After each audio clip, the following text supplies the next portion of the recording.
不知道大家发现没有，进入21世纪啊，除了老婆，几乎所有的东西都产能过剩。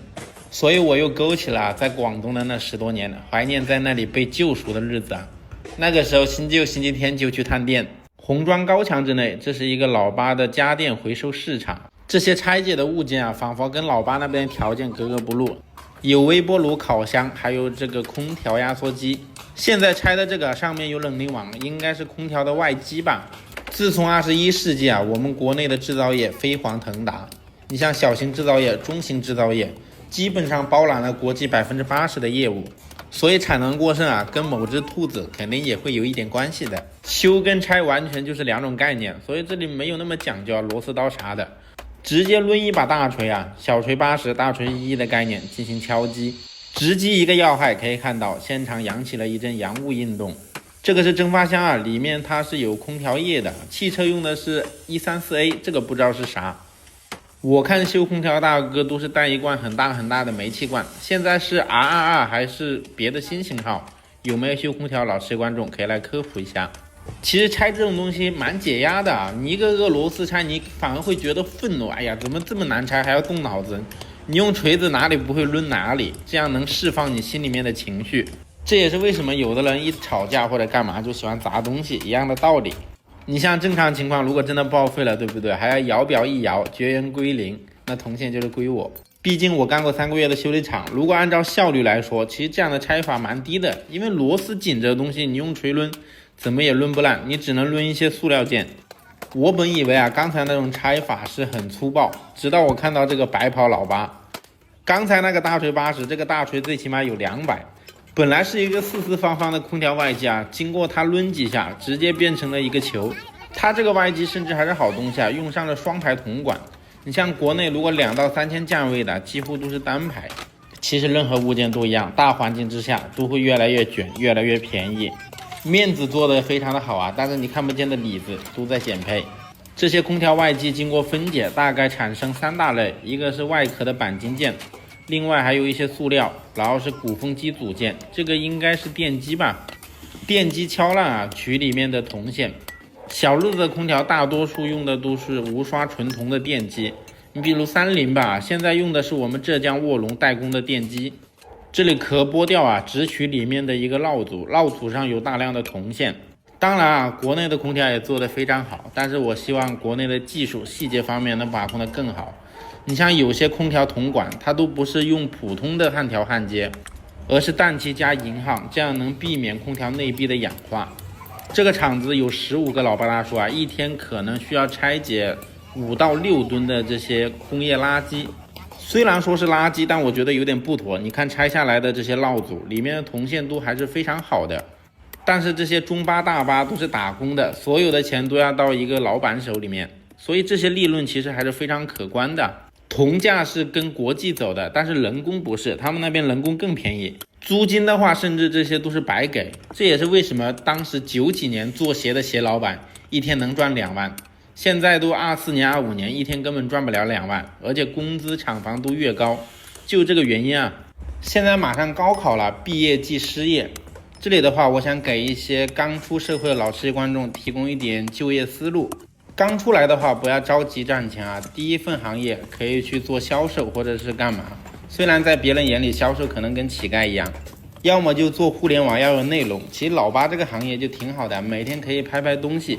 我之前就看过一位老师观众，他说他村里有修电机的，本地俗称绕马达，他是陕西的。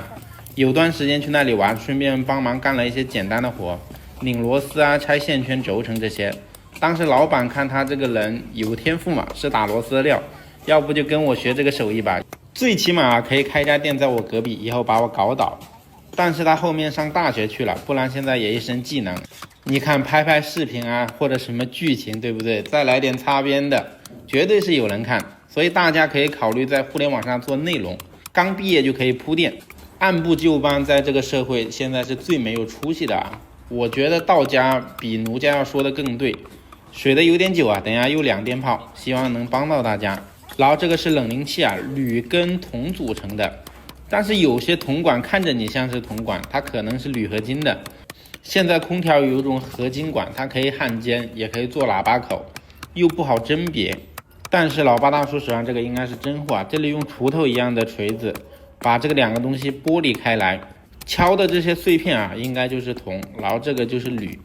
空调其实越老越值钱，因为以前堆料比较厚实，它这个铜不是普通的铜啊，而是紫铜。紫铜有什么特性呢？它的导热性非常的好，也就是说散热，还有导电性，最重要的是耐腐蚀性。所以大家知道吧，为什么以前空调能用10年、20年，甚至有的人家里90几年的30空调还在运行，这个就有点离谱，空调液都还没灌过。吱一声啊，毕竟我也受过3个月的破烂。紫铜的话，它外观会呈一个紫红色，纯度比较高，就跟24K 金一样，99.9%以上的纯度，因为还剩1%，这个是对科学的敬畏。它这个甚至还是双排铜管，最难的部分是剥离冷凝器以及里面的铜管。水泥灰道跑老八大叔不知道用了什么神器啊，在这里叭叭叭叭叭叭，这里散热的铝片跟铜管就神奇的剥离，难道是加了左上角的这个雷臂？听这个清脆的声音啊，我感觉应该是刀具，然后沿着冠状沟壑来一刀来2刀，跟刮牛皮一样，它就成了1根、2根、3根、4根。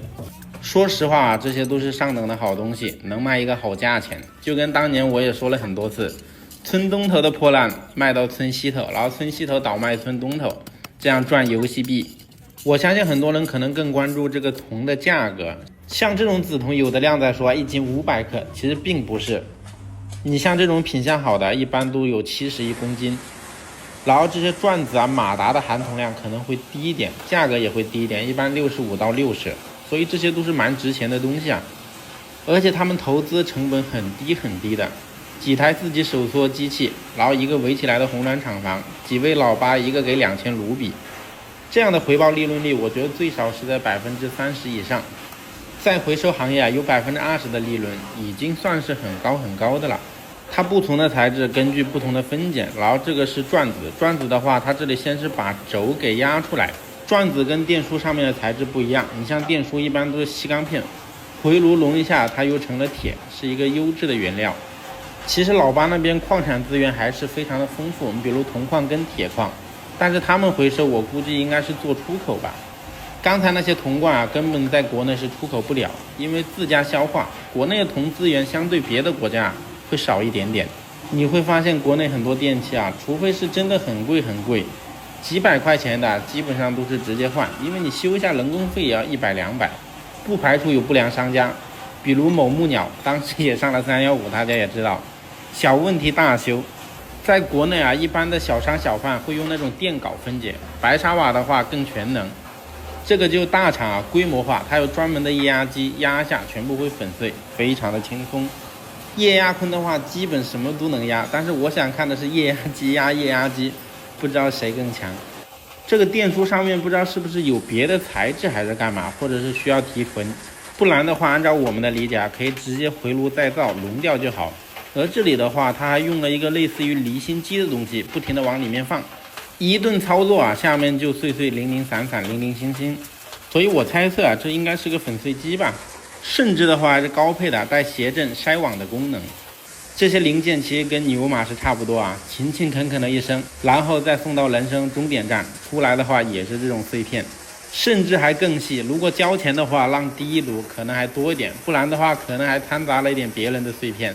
它这里细分化很专业啊，不同的材质有不同的工位。这个应该是线圈绕组，所以里面都是铜线，看一下它是怎么处理的。先放到小推车上面，然后在厂房的东北角有一个小炉子啊，直接把它给倒到里面熔掉。果然啊，收破烂还是赚钱。他们这里用的甚至是电炉，你像我们平时看翻砂铸造、刹车盘或者是别的灰铸铁材质，很多还在用土高炉。铜的熔点约是1亿度以下，约是一个1800摄氏度。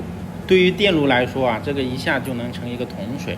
然后这个应该是模具吧，它往里面还刷了一点黑色的玛莎拉，应该是石墨，更好的脱模。顺便这里考一下各位老师观众，什么元素的熔点最低？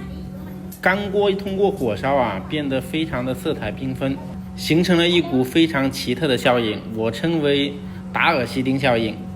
它这个厂其实真的很专业，你像一般的厂啊，它只负责分拣，然后的话打包卖到别的大的熔炼厂。而这里的话，它再自己做成这个铜坯或者是钢坯，这样的话差价跟利润会更大。就举个锤子吧，有人自己开淘宝店铺，对不对？然后有人的话是帮别人带货赚佣金。它这个模具其实非常有灵性，出来之后有点像那种薯条的形状，一条又一条的。现场的温度很高，而且噪音也很大。其实能在这里干活的老八大叔都是比较吃得苦的，而且可能还会有职业病之类的，因为污染很大，肺部上面的。正常浇筑都是自然风干，而这里的话直接放到水里面进行水散，就跟炸薯条一样，然后冷却。500个线圈烙组啊，可能才有这么一池子的铜，这个就是紫铜条，应该蛮值钱的，一斤大概500克。其实说实话，开这个厂子的老八，我觉得比我们看的视频的吧，80%的人都要富裕，因为这个是真正意义上的能日入斗金啊，就是比较污染。